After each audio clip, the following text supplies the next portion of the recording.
How did an embargo on bird poop inadvertently contribute to the Holocaust? How did mammals end up with an eye inside their brain? Can you snap somebody's neck like in the movies? Learn the truth behind these and much more in my new book, Facts That Aren't True. Link in the description.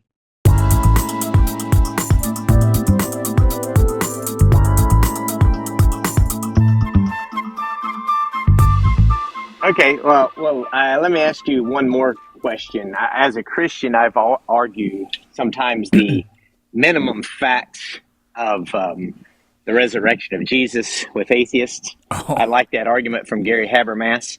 And I was told recently from an atheist, you should never accept something based off of minimum facts.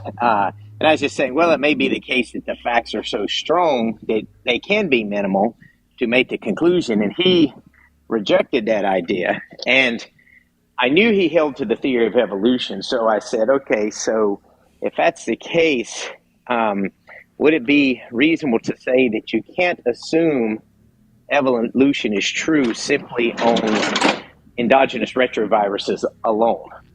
And he actually agreed. He kind of had to because of what he was arguing. He was forced to. I don't know if he would have normally agreed with that, but I was just wondering what you thought about that. Is it reasonable to say that you can't demonstrate, the argument from endogenous retroviruses alone is not reason enough for someone to believe evolution is true? I would say if that was somehow the only thing we knew, then I guess I wouldn't say that there's no more research that needs to be done. But I would say that ERVs are among all the things we know, and there's just so much we know. I would say that that probably is the strongest piece of evidence for specifically humans and chimps being most recent common ancestors. Or, sorry, for us being, I can't believe I said that, for them being the closest living thing to us. I would say genetics overall is the strongest piece of evidence, but it's not like genetics is this one thing. It's one word, but it encompasses literally all of biology in a sense. So, like, I guess I would agree, but I think when people say ERVs are so strong, we're not saying that if we only knew one thing and it was that, then it would be settled. It's just the strongest piece of evidence that we do know. Okay, so if you had, say, ERVs, maybe you had genetics, and then maybe you had something else, but there are only like just three facts there or something, you would say that that in and of itself would be reasonable enough to conclude that that evolution, the theory of evolution, is true. Yeah, because saying genetics is not like saying a minimum fact, because I don't remember what the minimum facts are. I think there are 5 of them, but those are individual, like idiosyncratic. They can range. Yeah, but aren't they like singular? I don't want to get into like a deep discussion on them really, but they're like singular events or claims, right? Like, could you can tell me one of them? One of them is that it's a fact that the disciples, soon after Jesus was crucified, just days after, believed that they had what they perceived to be resurrection experiences of Jesus Christ speaking with them. Sure. So that is 12 pieces of data. We can say that. Right? That alone is 12 pieces of data? Yeah. Well, I mean, I don't know. I'm not sure.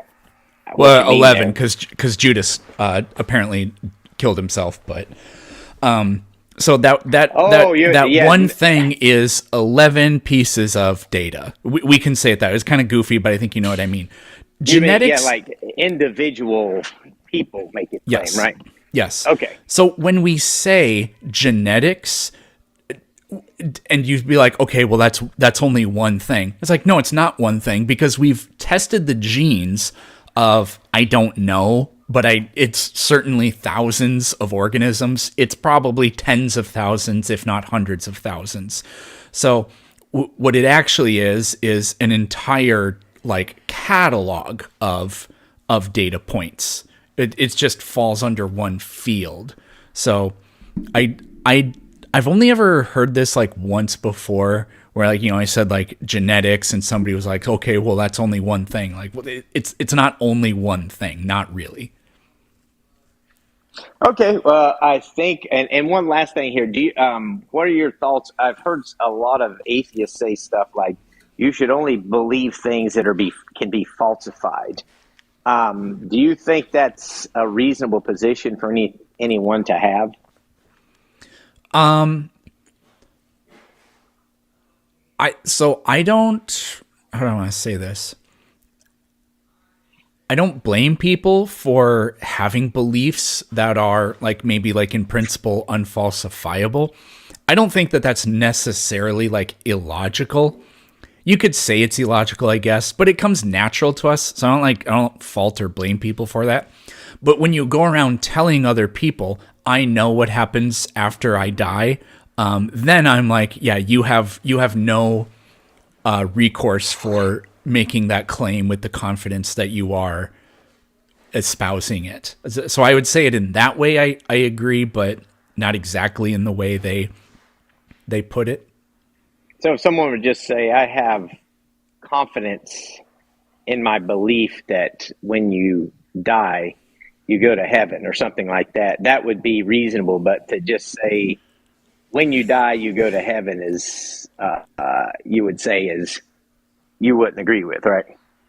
So I wouldn't say it's reasonable. I don't blame people for having those kinds of beliefs. State it. It's reasonable to at least state it that way, because you're not really making a claim necessarily. You're just talking about your beliefs, right?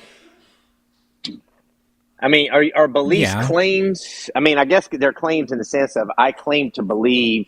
They're a type of claim, yeah. But they're not the claim in which someone would demand some sort of evidence, right? Yeah. Okay.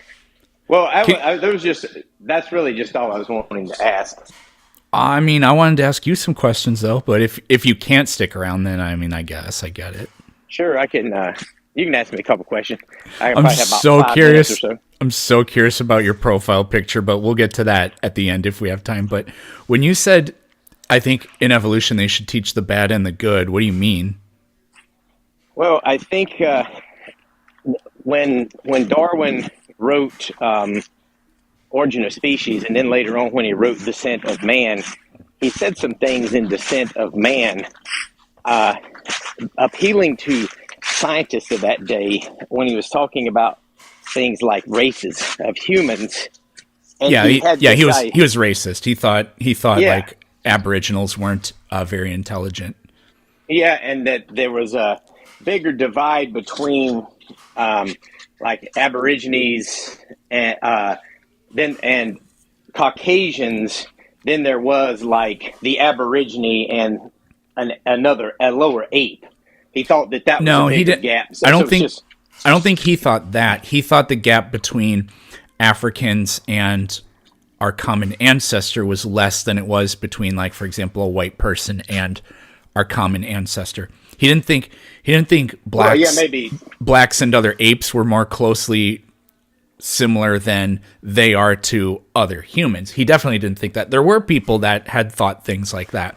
And we know that that's wrong. I don't have a problem with like admitting that in the classroom, because I think it's important to look back at what we got wrong in science and why it's wrong, and how science, because that was corrected by doing more and better science. What's funny about this, though, is that you're advocating in a way for social justice by saying that. Social justice. Yeah, pretty much. I don't know. I don't have a problem with social justice. I don't know what you mean by that, though.